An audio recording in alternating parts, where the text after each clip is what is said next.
जय Jagannath to everyone. तो बहुत जन कमेंट सेक्शन में पचारुले आरआई मेन्स रो आंसर की बाहरी आसी तो आपणकर केते कौन रही। तो मु बहुत दिन हम वीडियो बनै पारी कारण बहुत जॉब करी सारा बहुत टाइम मैनेजमेंट करिया को पड़ुची। बहुत वर्क प्रेशर रोज नेटवर्क इश्यू और लाइफ रो तो बहुत किसी टेंशन। तो एते सब भितर टाइम काढ़िया मो पे मुश्किल थिला। तो बहुत दिन पर आज मु भाभी वीडियो करी बोली मिलूची एबे। तो काली ठू तो आरआई पुणी प्रिलिम्स स्टार्ट पिलांकर से समस्त ऑल द बेस्ट। तो इथर जो आरआई एग्जामटा मुझे देती सेटा मोर होता फास्ट अटेम्प्ट मोर थिला सेटा होची जो 2023 जो बाहर थिला। तो से मोर फॉरेस्टर आउ आरआई दुईटा एग्जाम पाई मोर से टार्गेट थिला कारण से फाइनेंशियली बहुत वीक थी।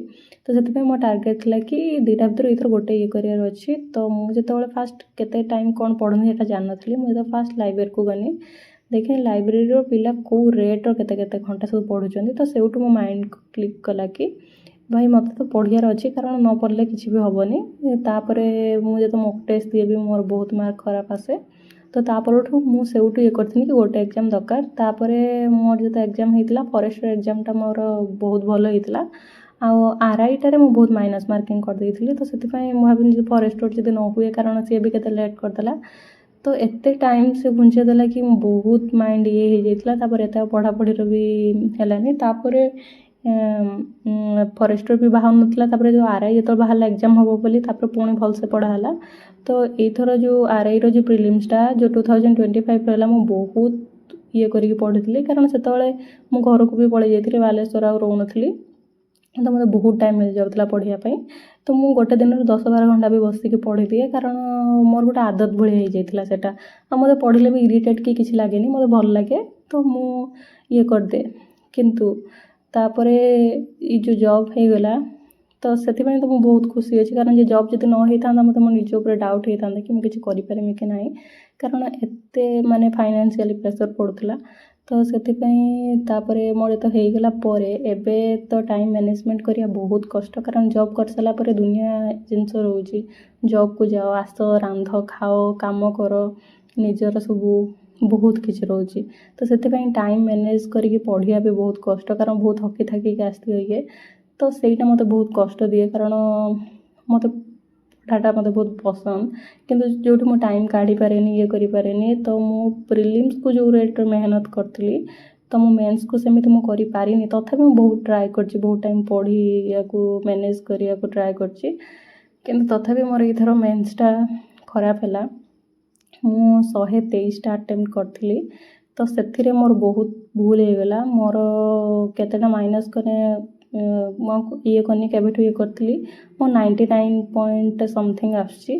तो बहुत माइनस मार्किंग होगला जोटा मु प्रिलिम्स रे करि नथनी प्रिलिम्स रे मोर मात्र 2टा भूल थिला किंतु इधर मेंस रे मु जानि पाइनी केतोटा अटेम्प्ट करिया दरकार मु भाबी मेंस रो 130टा खंडे ठीक कले जाई कि कट ऑफ क्लियर हबो। तो मु सेउटू बहुत डरी डरी के एक्स्ट्रा भी मारी देली जोटा मोर डाउट होतला।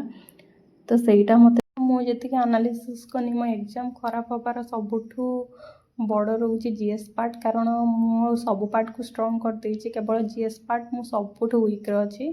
तो मोर एबे गोटे जिनस मो माइंड रे अच्छी जीएस को स्ट्रॉन्ग करमी कारण मु आ से आरआई में भी टेंशन नहीं परिमिनी कि एटा पढ़िम सेटा पढ़िम ना मोर जीएस जब वीक अच्छी मु आगे ताको स्ट्रॉन्ग करे मुझे ताको जब स्ट्रॉन्ग न करी मो तो सब एग्जाम को ये टाइप ये करमी ना मु से तो परमार एसएससी मो सब्सक्रिप्शन नहीं जोटा मत बहुत पसंद आठ क्लास करुँची।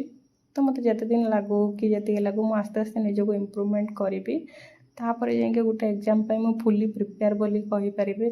एठी जो मु जॉब करछि को जॉब रे किसी बुराई भी नहीं किंतु मो घर तो 200 किलोमीटर डिस्टेंस हो जाउछि घर बापा वो एकुटिया मत जावा आसिया छुट्टी मिलूची केतल मिलूनी बहुत असुविधा हो जाउछि गोटे गोटे दिन ता पछर पड़े जाउछि जावा आसिया। तो बहुत हेक्टिक हो जाउछि एबे मो बाहर अच्छी यही मास पर मत पुणी भितर को पठादेवे भाई बिना नेटवर्क जंगल भितर 30 किलोमीटर भितर जंगल रे ना मो भाविला बेलू मो माइंड कौन हो जाउछि से मोर दरकार कि किसी तो गोटे अलग किसी ये हो जाओ किसी भी कारण जंगल भितर बहुत जन रोचंदे किंतु मते लगे मते टिके बहुत डरे एसबुक तो सेटा टिके मते टिके ये लगे तो देखिबा कौन होउची ए तो आरआई एग्जाम आसी तो सेटा ट्राई करी कि बेसी माइनस मार्किंग न करे आ भल हो बोली ट्राई करमी तो देखिबा कौन होउची तो thank you for watching my video और समस्त को ऑल द बेस्ट जो मानकर एग्जाम अच्छी तो भल से एग्जाम देख आस तो ट्राए करनी निश्चिंत हम दिने ना दिने हम तो से ट्राए करी चलो